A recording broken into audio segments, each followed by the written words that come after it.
We're hitting the 11 o'clock hours, All right. so we'll get started. Hi everyone, welcome. Thank you for attending our webinar today. My name is Joey Samioni. If you haven't already met me, I'm on the business development team here at BrightWire Networks. At BrightWire, we take a strategic approach to IT infrastructures, helping companies plan for the future by maintaining a balance between IT maintenance and upgrades, giving your company a safe and reliable IT infrastructure. Today, we're going to discuss cybersecurity training for your organization. We have allotted time at the end of the webinar to conduct a Q&A, so please feel free to type any questions you may have into the chat window so we can address them at that time. I'll be monitoring it throughout the presentation, and I'll make sure to bubble those up at the end. By the end of our time today, we hope you feel more comfortable and confident about cybersecurity training and really how to identify threats. So we'll start with introducing Jordan and Harley, who will begin our discussion. Jordan, you've probably met if you're a current client. He's been with us for about 8 years. He's in charge of service delivery and cybersecurity specifically. And Harley is on our business development team. So if you haven't met her, welcome Harley. And so she'll be facilitating our training today with Jordan. And so go ahead, Harley, and take it away for us. Awesome. Thank you so much, Joey, for the introductions. Welcome, everybody. We're happy to have you here. Jordan, let's go ahead and dive right on in. Can we start by having you explain to us what cybersecurity is? Sure. Thank you, guys. Kind of wanted to start off with I guess a technical definition, just to kind of lay the groundwork. And one of the best technical definitions I found for what cybersecurity is that it's the art of protecting networks, devices, and data from unauthorized access or criminal use, and the practice of ensuring confidentiality, integrity, and availability of information. It's a pretty broad statement, but it does kind of encompass, I think, the real true nature of what cybersecurity is, but to kind of dig into it and first of all, understand why does it matter? I think that we all have a pretty good thought, at least, that cybersecurity is important, but to put a number on that, in 2019, it was reported that 60% of the breaches that were exploited were done with basically a patch was missing, or there was a missing install that should have happened or an update. And then of those, 50% of those PCs got reinfected within the same year. So that is, in my opinion, a pretty significant issue.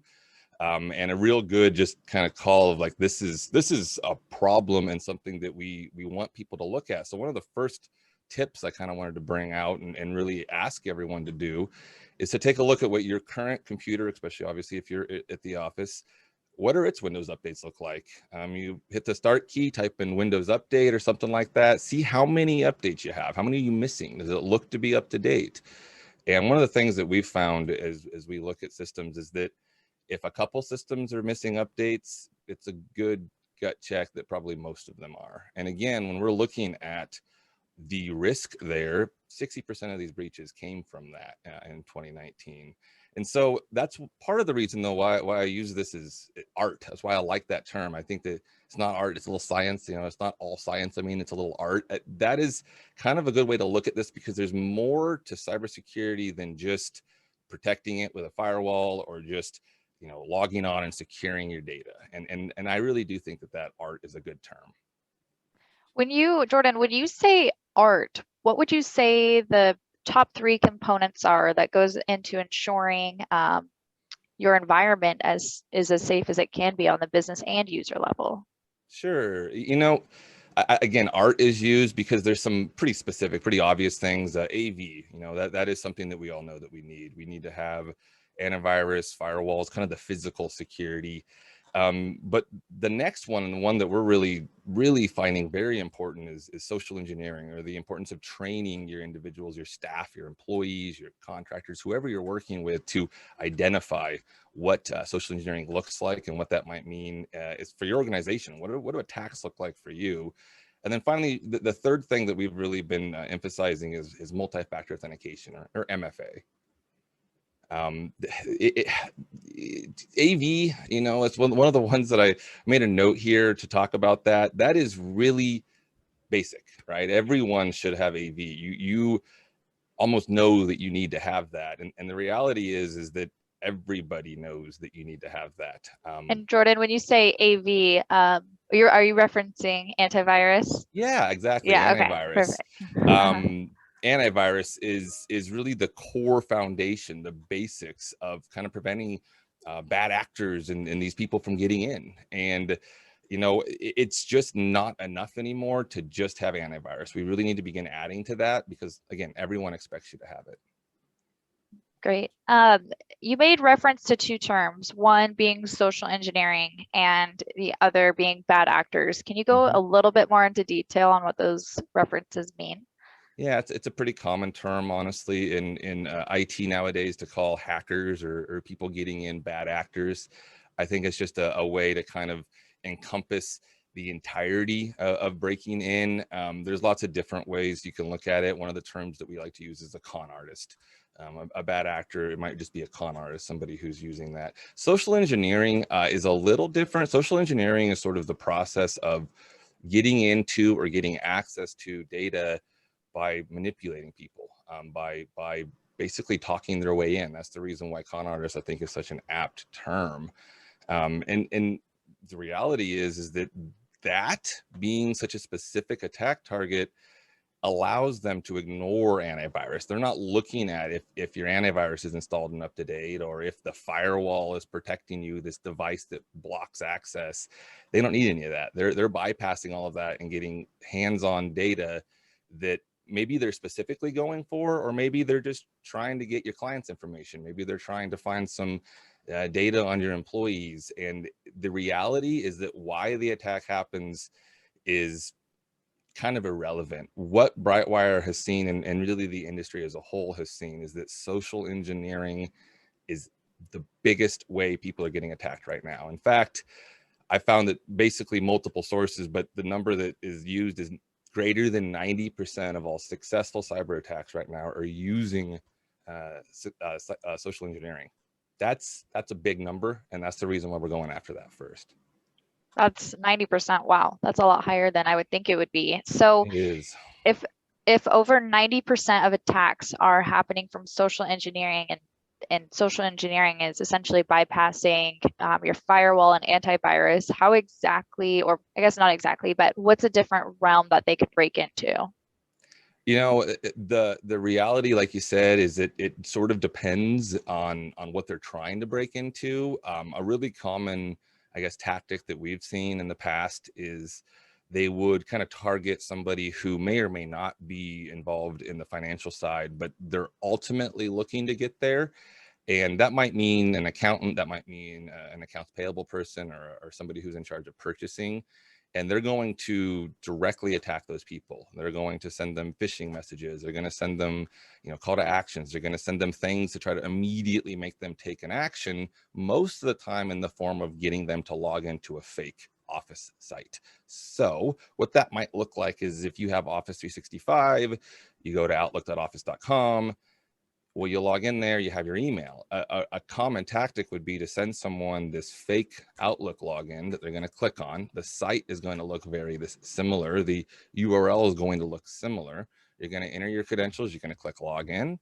Nothing's going to happen. The screen's going to refresh. You're going to log in again thinking the site broke or something. I mean, most people would not even recognize that the site reloaded and nothing happened, or would think nothing of it if they did see it. And so they move on with their life. On the back end, these bad actors or con artists were able to get in, set let's do a 5-minute delay on all incoming and outgoing messages, and then automatically forward all messages to myself. That gives me an opportunity to change the message, intercept it, or just listen in and see everything that's happening. And that's honestly what we've seen is kind of the biggest attack target right now. So you're saying that these bad actors or con artists are setting up these filters or forwards from emails, and they're just monitoring emails or conversations in and out of an account. Why wouldn't they just do the hack that day? Why wouldn't they just, I mean, it sounds like they've gained some sort of access. Why wouldn't they just hack the environment that day? And they could, but if you look at it from these bad actors' point of view, no one knows that you're in the site. So why not collect some more information? Why not look for what you can get? a lot of times it's reasonable to assume that these bad actors didn't even necessarily expect to get in. And so they're kind of starting their investigation into the attack essentially at that point in time. Additionally, it might be because they're waiting for a specific action. They're aware of something that's going to happen. And so they want to preemptively get in, collect information on that so they can execute an attack. Lots of different reports on this. I've seen, you know, a lot of times 150 days was a term that was used regularly. That's about how long a bad guy or bad actors in the environment before they execute an attack. It kind of varies. 6 months for sometimes for ransomware. There have been reports as long as 798 days before a malware, a ransomware attack was executed. That's a ridiculously long period of time. And the reality is when they're in there, they can execute that attack at any point. And so it's very common that we see that once someone is breached with ransomware, if it's not properly cleaned up and taken care of, 6 months later, you get hit again. Or again, if the bad actor is very involved and can see a lot of information, they're going to wait for a critical time. They're going to wait for a payroll. They're going to wait for an audit. And that's when they'll attack to try to maximize the potential of getting money. So we're talking about the big conversation of these bad actors attacking companies. They are waiting for a payroll or a transfer, and then that's when they decide, okay, I'm going to do my attack at that time. Outside of company information or payroll, what other information or data could be or is valuable to these bad actors?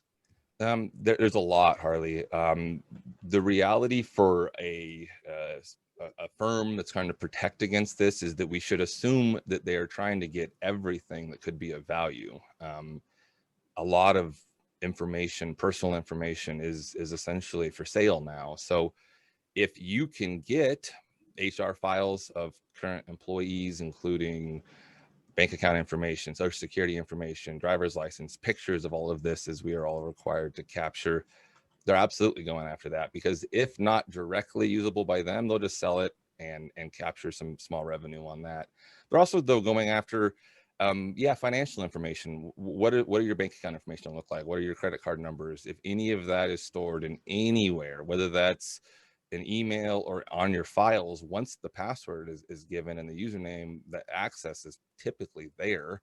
And then I've been concerned of this growing increase in basically our clients getting impacted. And so if you see or imagine that you have a client and they're larger than you might be used as a target to try to attack them. And so we have seen the same thing where there's emails being sent out from an attack that occurred downstream or even further downstream than the actual client. And again, that's first thing that pops into my mind is, oh my gosh, I would hate to be the company responsible for one of my clients getting attacked. And so it really is all of that information. They really are going after it. Wow, that is something big to think about. You know, somebody hacking into your system to gather either your personal data or your client's data, not a good medical feeling, records. No. No. Well, with that, my follow-up question is, you know, how does BrightWire identify if there is a bad actor, you know, that has gained access? You know, it can be very difficult. I'll say, kind of before I get into it, a lot of the times when at least I'm involved in kind of the initial discovery meetings, and I'm sure that Gordon, who is a partner at BrightWire, who also does these, sees the same thing. A lot of times, if you have email, whether that's in Office 365 or just local, there's a decent chance that if you're not running some form of multi-factor authentication, at one point, one of your employees has made a mistake. And so a lot of times these basically forwards and these compromises have existed for a while. And so we have actually created a couple manual scripts to run that and find it, and we can look for it. But honestly, the easiest way is just to check. I would encourage, again, everyone, as another tip, to Google, set up an automatic forward in Outlook. If you type that, set up automatic forward in Outlook, it'll give you the step-by-steps to basically how to do that. If you follow that, it'll take you to the forward section. that is where you want to look. If there's nothing in there, that's a pretty good indication that you're probably okay, though not a guarantee. But obviously, if you see things in that would not be good. That is one of the ways that we look. There's a couple other things they can do if they got a little further in. But honestly, it's something that typically requires IT to find. And it's the reason why, again, we put such an emphasis on the training aspect. Todd actually had a great analogy that I'm going to use, and that it's sort of like driver's training and wearing a seatbelt or having an airbag. Yes, I would love, and everyone needs to have the training. Obviously, you wouldn't want to send your teenager out on the road without driver's training, but you also wouldn't tell them to do that and not wear a seatbelt, nor would you just send them out on the road without training and say, you got a seatbelt, you'll be fine, because if they get hit or T-boned in an intersection, well, that seatbelt's not doing very much. And so that training is really your driver's training, the social engineering training to help prevent that is used in conjunction with other tools to really lock the network down and make sure it's safe. Got it. So with that, I'm curious, Jordan, do you have examples of emails that you could show us on what we should be looking out for? Yeah, absolutely. In social engineering. Okay, perfect. Let me pull these up here. While we're doing that, oh, you're getting it up quickly. Okay, go perfect. Ahead. Go ahead. No, what I was going to say is I did notice that there's a question or two in the chat window.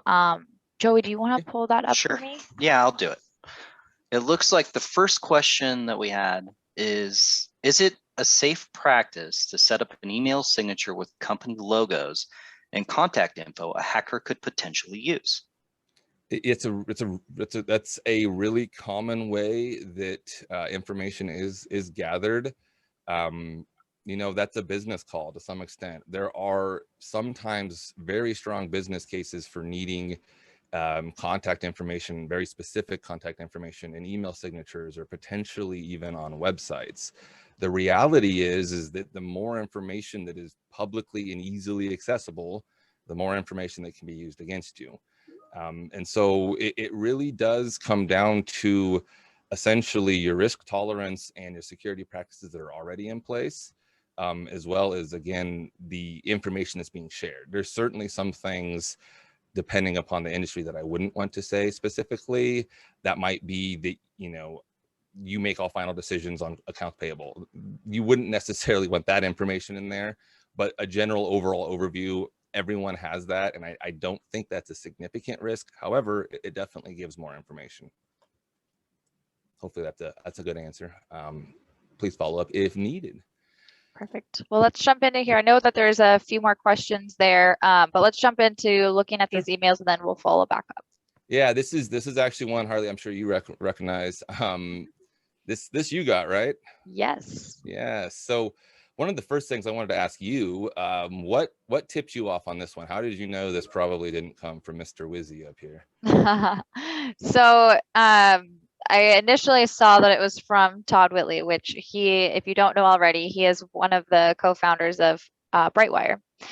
And so as I opened the message, I was reading the context, and it's asking me to text him so he can send me on an errand. And that is very much so out of character for Todd, number one. And number two, he has my cell phone number, being the co-founder of the business. So if he needed to text me, he could.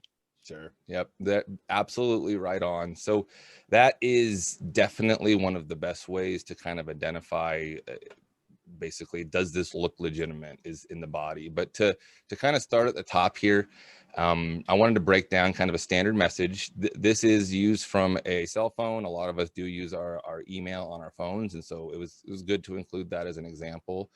The first thing is that you notice this came from Todd Whitley. It does not say that it was not him. And if Harley was to look at this message on her phone, she would just see that it came from Todd with the subject, no subject. Not exactly a great attempt here, but that's all she would have seen. She would have had to open the email, and the first thing that we're going to want to look at is, who is it actually from? In this case, it is actually from an email that's Mr. Wizzy B9 at googlemail.com. Now, We know at BrightWire that Todd would never email outside of his work email, especially in a situation like this. We also would not expect Todd, although I wouldn't overrule it as not a possibility. I would not expect him to have that as an email address either. And so those two things would have initially made me very suspicious of the message.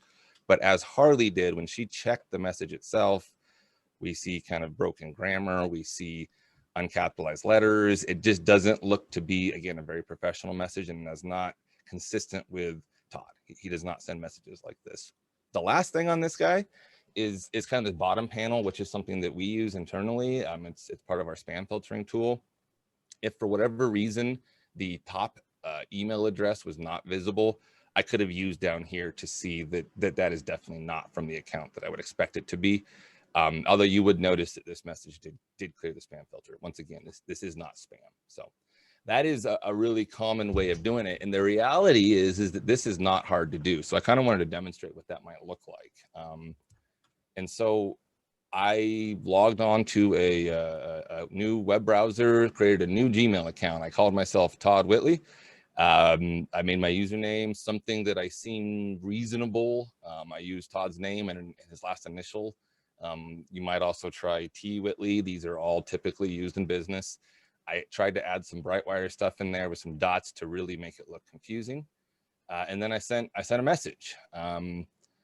In this one, this is the original top message I sent. You can see that it's from that email account that I created. We kind of have this message that was sent, which I will touch on here in a second in the next slide. And as you see here, this is how I'm creating it. It is really, there is nothing to it. I did nothing other than create an email account with Todd Whitley and started sending emails.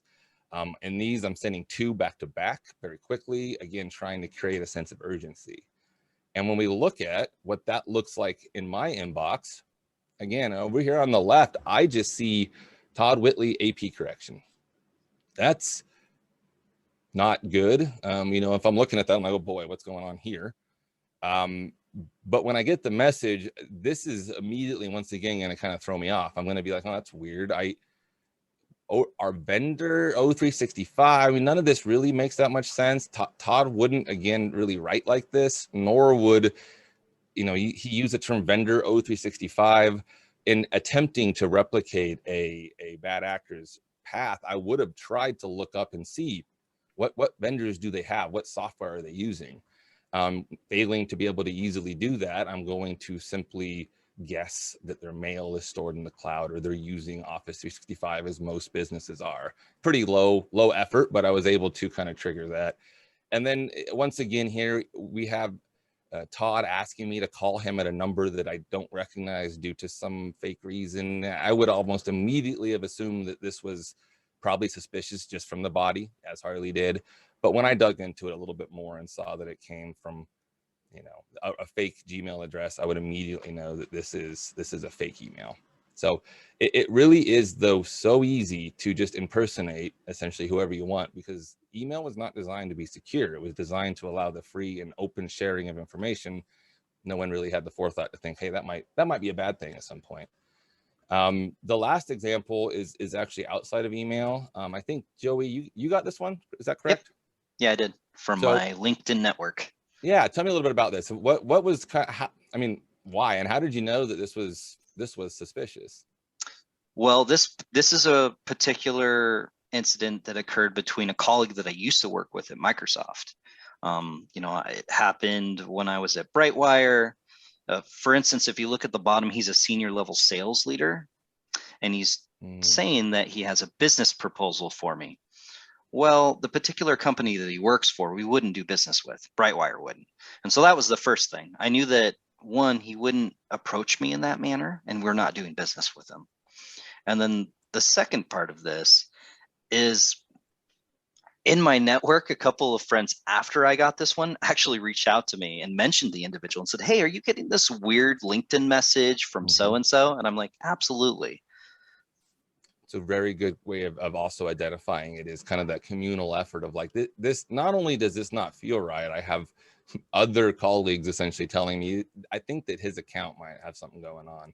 Yeah, I had to give him a call. And let Right. him know. Yeah, exactly. And that's a great way to do it. Hey, did you mean to email me? You know, was this actually from you? LinkedIn, other sites like LinkedIn. LinkedIn's a big one right now. If you think about it, once again, from a tool standpoint, from an information standpoint, as a bad actor, I simply need to get into your network in LinkedIn, and then I could start seeing all of your connections, which helps me start understanding all of the businesses that you work with, all of the colleagues that you might have. And again, I can attempt to follow a similar attack model, again, trying to have someone take an action that in this case was a proposal. You might have it be a job offer. You know, I'm sure many of you have gotten your Amazon package is delayed, act now type of thing. That's all going to happen, and it's going to extend beyond just, honestly, just email. It's going to be in all facets. And so LinkedIn is something that we would expect to see that continue. So that is all the kind of examples that I have. So one of the things that I didn't touch on is sort of what might be next, or what we are beginning to see is the next steps. Can I pause you super Yes, quick and absolutely. talk about one point to the emails? You mentioned, I wanted to kind of touch on a subject you mentioned during the emails. You mentioned that a bad actor is messaging you in regards to a vendor that you might have. I think it's important to note that these bad actors are casting wide nets across most businesses in a certain market. So although not everybody might be using Office 365, a lot of people might be. And then of those people that might be using Office 365, they're capturing some people that might be paying that invoice.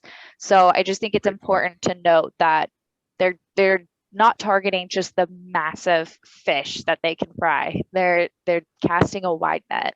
It's the reality is that it's so easy that you are incentivized to. I mean, if you approach this from an attempt of trying to maximize your potential for profit with no concerns of the legal ramifications, why wouldn't you send as many of these as you possibly can to everybody? Because the more hits you have, the greater chance you have of getting either small amounts of data, money, and whatever, or it leads you to those bigger fish. Everyone is a target, and it's because, once again, the process of doing this can be replicated. Google, YouTube, set up spam phishing bot, and there's YouTube videos of how to do it. I mean, it is really not, from a technical process level, beyond the capacity of, I mean, honestly, most teenagers can walk through this process. And so, very good point, Harley. And that really, again, is the concern too, is that the ability for the bad guys and to increase their technological ability to attack is just getting higher. And one of the ways they're doing that is deepfakes. I encourage you, if you have not, to Google deepfakes. It's a little trippy if you have not seen it, but I bring it up only because that I see as the next evolution. Deepfakes are a clear attempt to essentially make a person that isn't real. So you might, in our case, create a fake version of Todd that answers the phone when I call that phone number that he gave me, and it sounds like Todd, and maybe it even acts like Todd, but it's not. It is a computer generated version of him, and that is really hard to tell, especially if you are, I don't know, a new employee. If you have limited amount of time, say, talking to Todd directly on the phone, if it's close, it's going to sound familiar, but it's going to extend beyond that. It's even going to be videos and things like that. And the reality is, I mean, talking about new employees, that's actually a really common attack target as well, because no matter how you look at this, whether it's a deep fake or not, that person has less knowledge and less experience and less, I guess, confidence to say, whoa, wait a minute, that's not real.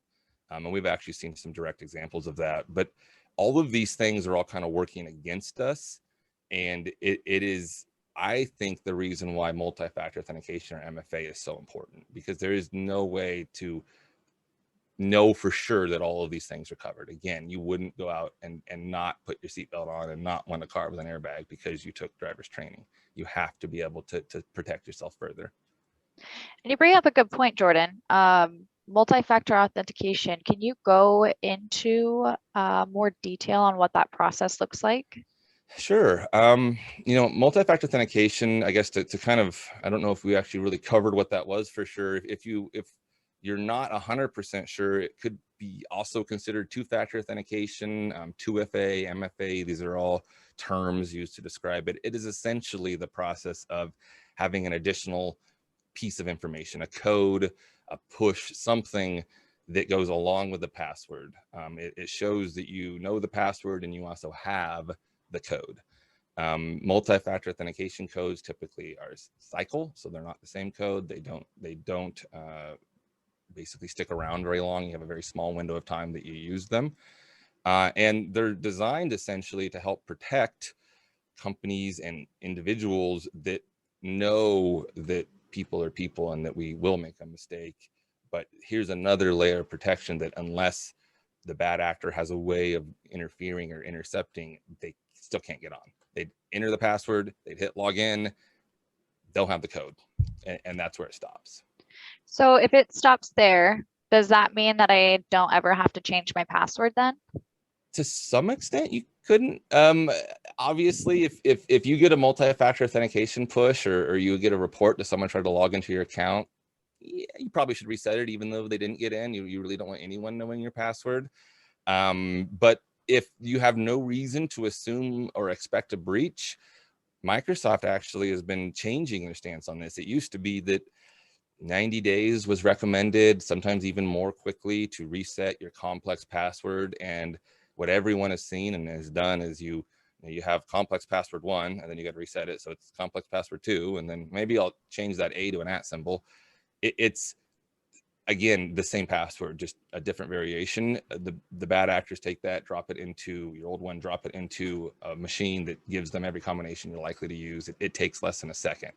By using multi-factor authentication, you can keep the same password. You don't actually have to change it anymore, and Microsoft is recommending against it and setting a decently long, the quick found brown fox, something like that, a sentence, and using multi-factor is actually more secure without the need to change your password, which is a pretty cool compromise, I think. What would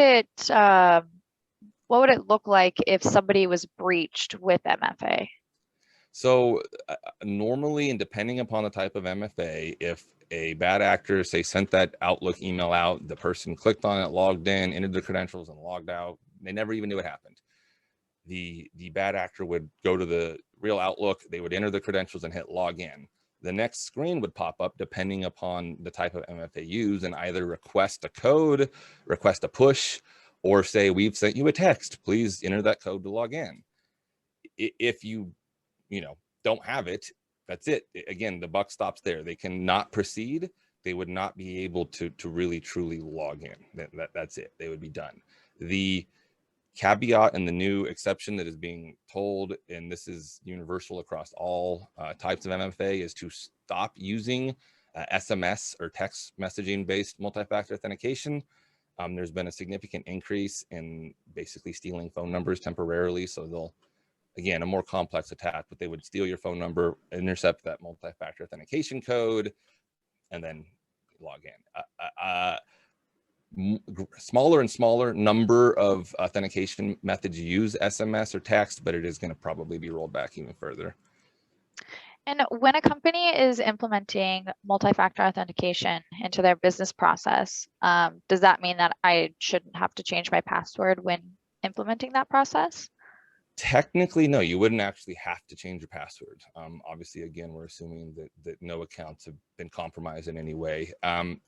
I guess I'm a little old school in that I would still like to see a password change, just because it makes me feel better. I know that's a fresh password, no one has it. But if I had an existing password and implemented MFA, I would feel very comfortable knowing that my existing password was secure, and now I have this extra layer of security on it. So really happy with that. And no, I wouldn't think that you would have to, although I'm going to go ahead and continually recommend that. The one caveat to all of this that I want to add is that I really think that everyone that is on this call that does not already have some form of multi-factor authentication enabled and this is really a tip, I guess, should enable it. And so Office 365, if you're utilizing that in any way for email or for SharePoint, Teams, or anything like that, most of the subscriptions include MFA, the basic version of MFA with Office 365. It's not as good as something like Duo in the sense that it cannot control as many devices, and it's not quite as integrated, but it is a heck of a lot better than nothing. And if you do have your email in Office 365 and you don't have MFA enabled, you are in that perfect sweet spot for attack targets. You are the unlocked car or house, and that's really, I guess, another analogy is if you think about it, even physical security of your vehicle is more about making yourself the less appealing target. If you don't have MFA, you're a very, very appealing target right now.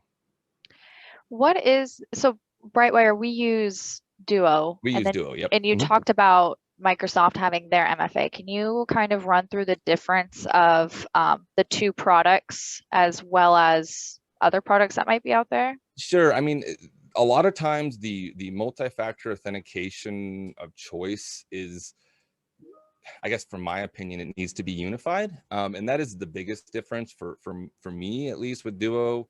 With the Office 365 and kind of the basic encryption MFA that you get with Office 365, it covers like a login, and again with an SMS text. It is better than nothing, but it does not say protect your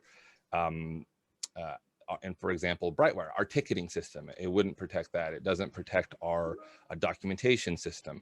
We utilize Duo to kind of control all of that in one spot, allowing me to have a single login for all of my primary applications that are all protected under MFA. So I know that at BrightWire, at least, if anybody tries to, any of my technicians try to log in to any of my apps, they're using MFA. And that is something that I can unilaterally implement with Duo that I couldn't with 365.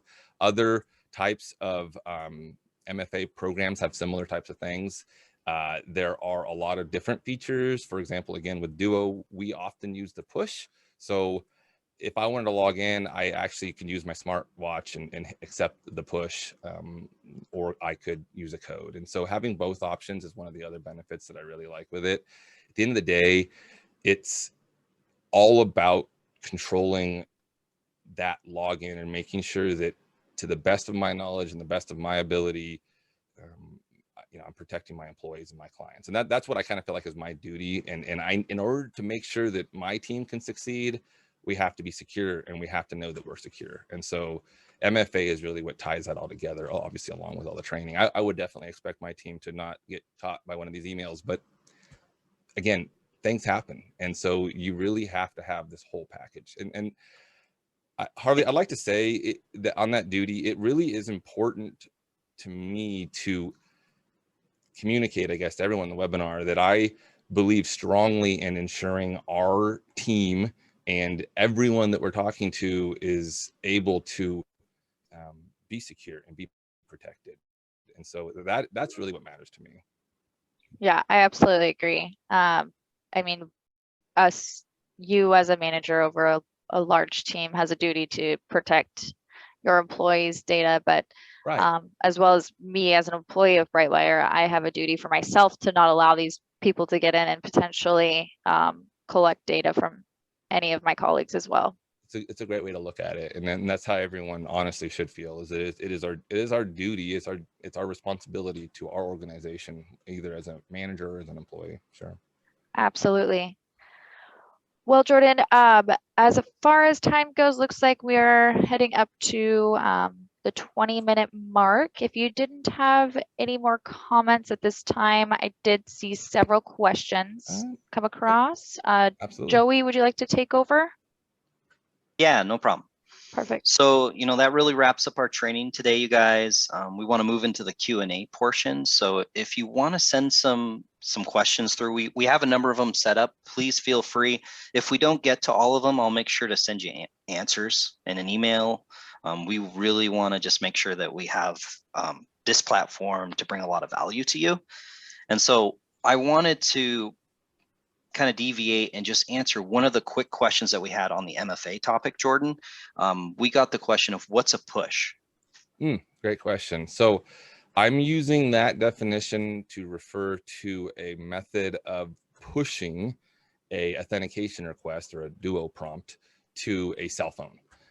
That is, I guess, I think that's probably Duo's term, or just maybe an industry term for just essentially sending the request. It's almost like a application request, and I get the pop-up on my phone that says, do you want to log in? So by push, I mean truly just that pop-up that pops up on the device.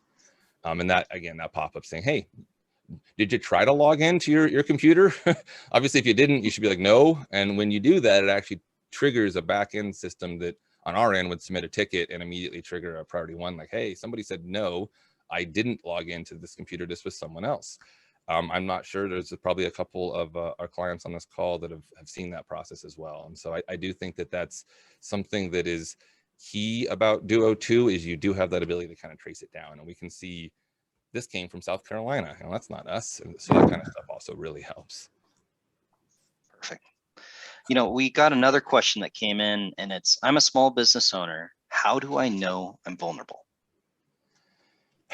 That is a really good question. The reality is that every business is vulnerable in some way. The term, and I'm sure you guys have heard this, but it bears repeating, it's not if, but when. Everybody has data that is worth something, and if it's easy to get in, it's just gonna happen. So to know that you're secure, you would want to have a, you know, in my opinion, or in the way that I want to protect an environment, I want to see a very strong antivirus product that has a strong, you know, ransomware kind of next gen firewall component to it that is on every computer and every server. I want to have an integrated device on the edge, a firewall that is going to capture all that information. And then I want to know that my employees have had the training and have had, you know, and have dual multi-factor authentication of some form to really ensure that when they do log into things, I know it's them. At least at that point, I have a pretty good understanding. There's so many other products though that you could use to further advance that. We can look at detecting remote access tools installed on computers, and we can look at doing logs and using what's called a SOC, or a security operations center, to live look at those packets, see what the programs are doing, and say that's not right, and stop it. And so to truly be secure, there is a pretty decent time and training investment in your company that has to happen to ensure that you're essentially not that vulnerable target, and you don't look as good. And then it's about continuing that and making sure that you stay consistent with your processes. So. Gotcha. So that sounds a lot about a lot of kind of what happens from our perspective and the IT perspective, but how would a business owner know that they had a vulnerability? Is there, you know, I know that we've been on meetings together and we've done assessments for individuals and stuff like that in the past. A lot of times you're going to see, you know, remnants of files. You're going to see things missing. To know, you honestly would need an assessment, Joey. I mean, you would need to look at it. I don't know if I have an easy answer for, if you look at this and you see it, you're compromised. The reality is that if at any point in the past you have had ransomware, you have had a significant malware attack, you have had an employee give out information, or you don't have any MFA at all, there's a pretty good chance there's something going on right now. I mean, is it significant? No, probably not. It could be though. I wouldn't feel comfortable if I had any of those things and didn't have any other type of protection. I'd add a little bit to that, especially if it's a question from somebody in our audience. They're probably in our area.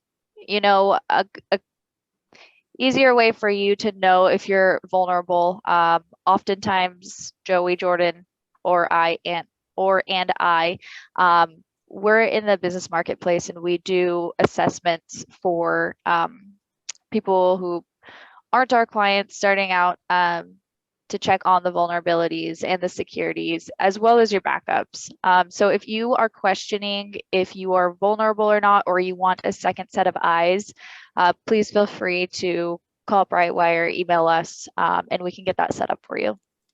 Good point. I really enjoy that. It's it is relatively quick to see some of the significant issues, and if nothing else, I mean, at least to be aware of it. It's you know, we have gone on a fair number of these meetings where it was like, you know, it's probably not going to be a great fit, but I definitely say, well, look at this, this, and this, and by the way, your backup may not be working. Like that's perfect. You know, well, hey, a really good start. I'll stop you right there, Jordan. We do have a couple of other questions I want to make sure to get to. Awesome. The next question that we have is, our accounting software is in the cloud. Is this safer than our server, assuming the company managing our data is doing their job of keeping our data, and excuse me, secure? The cloud is often a misnomer for easier. A lot of times it's not easier from I guess a support and management side. I couldn't 100% accurately answer that question because it depends upon, again, is there multi-factor authentication to log into that platform? If there's not, no, I would not feel comfortable with that. There's too easy of a chance that password was compromised. The reality is most people use the same password for everything. So take, for example, in this situation, you had an employee that used their Yahoo password is the same password they use to log on to this authentication. Yahoo has been breached several times over the last 10 years. Happened the same password. Well, that data dump was sold, and it's absolutely going to be brute force attacked. If the company that is hosting this has multiple security devices, they're looking for these, it's called a brute force when you try over and over again, they're looking for those types of attacks. They would probably alert you that was occurring, and I would feel definitely more comfortable if that organization detailed how they were protecting your data. Obviously a backup is a basic, but again, from a bad guy trying to get in standpoint, they're not trying to break through the firewall and into your servers anymore.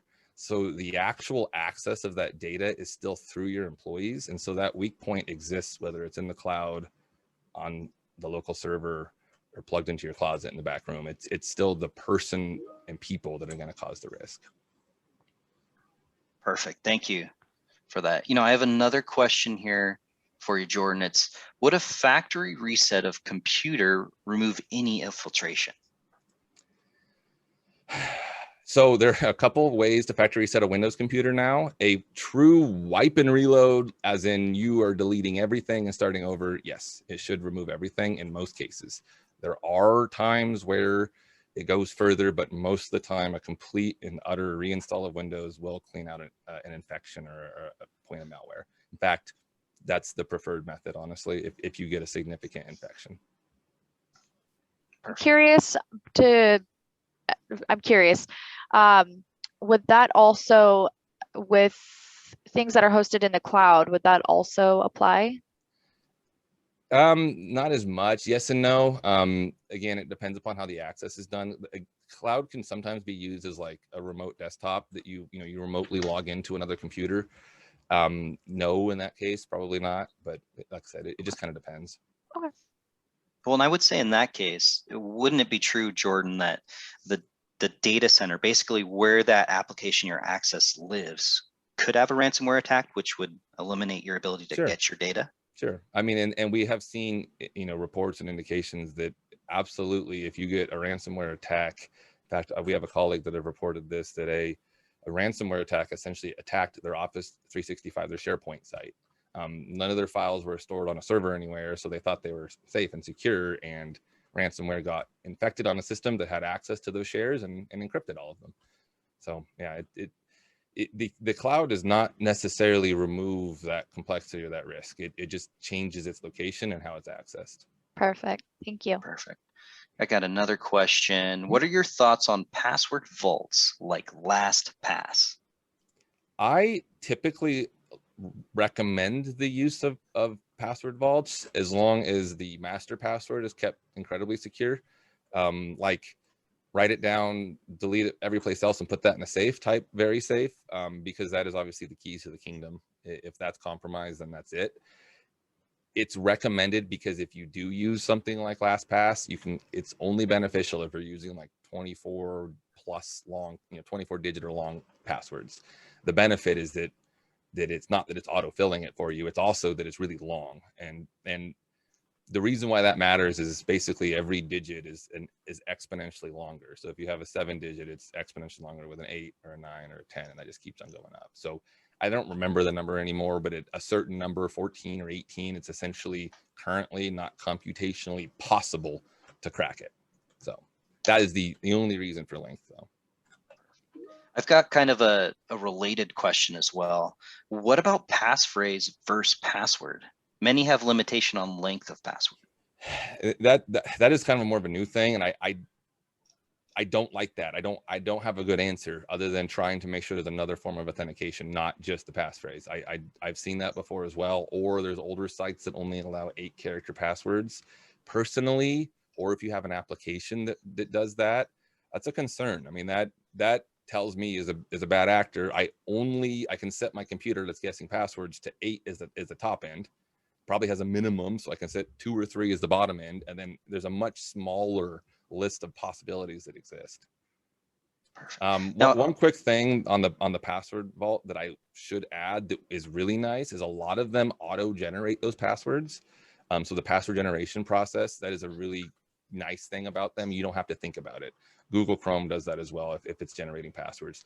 That is a nice feature because it's again, you're not trying to, come up with a 24-character. You let it generate it and you move on.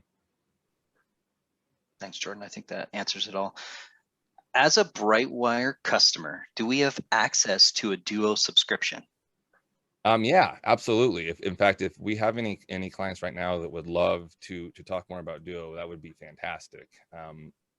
All of our clients have the ability essentially to have Duo rolled out to them. It requires some configuration, some tie-in to your server, which is a benefit because if we have the ability, we'll tie it into every application we can.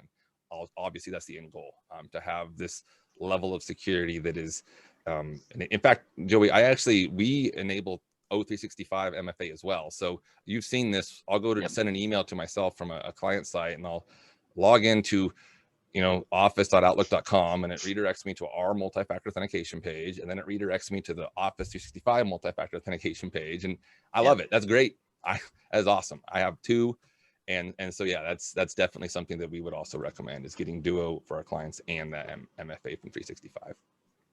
Perfect. So you were referencing Windows and PCs. What if we use Macs? What are the options of protecting our data or correcting infections? It's a little different with Macs. Macs are significantly more locked down in the ability to interfere and interact with them. Not that ransomware malware does not exist. It typically requires more direct interaction, meaning it's a little harder. But it's more or less the same thing. The same processes exist. The software that protects Macs is a little different. The remote access to them is a little different. But the basic general fundamental science that kind of guides all of this is the same, whether you're using Mac, Windows, Linux. Honestly, the one thing that's been the most secure are cell phones. Again, assuming that you're not allowing third-party installs or anything like that. There's something like 96% of all cell phone attacks are happening on Android, and it's because it's easier to do it. So overall, the Apple Android platforms, whether it's tablet, cell phone, or a Mac itself, are typically considered more secure, but that's only because there's less of them out there. It's a smaller target. It's not like it is inherently just not going to get attacked. So perfect. So we've got a couple more questions. I think we'll do one more and then I'll reach out to the individual. If you guys have any more, please feel free to add some additional and I'll make sure to reach out to you. Our last question is, do you guys have the practice of sending fake links to employees of your customers to see if they'll click on them?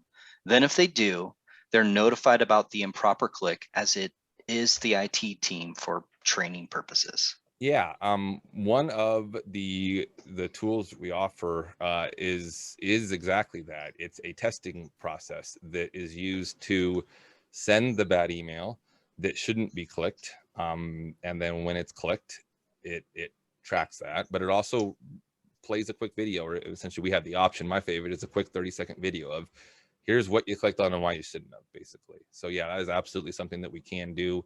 We also can do additional trainings like this that kind of touch in specifically kind of the middle here of this webinar where I looked at the emails. It's more of a deep dive on that and what specifically to look at. Those two things are honestly some of the biggest ways of getting your team and your staff up to speed, and then identifying who your biggest risks are. Perfect. Well, hey, thank you, Jordan. You did a great job. Like I said, if anybody has any additional questions, feel free to send them to us or email us. Those are really all the questions we're going to cover today. Before we sign off, if you're not a BrightWire client already, I'd love to tell you more about how we can help you identify the weakest points in your current infrastructure with a complimentary IT assessment. We're really here to help. We just want to be able to kind of educate you and point you in the right directions. And then feel free to reach out to Harley or myself via email if you're interested to know more. And thank you again for attending, and we'll see you next time. Thanks, everyone. Great. Thanks, everybody. Have a wonderful day. Bye, guys.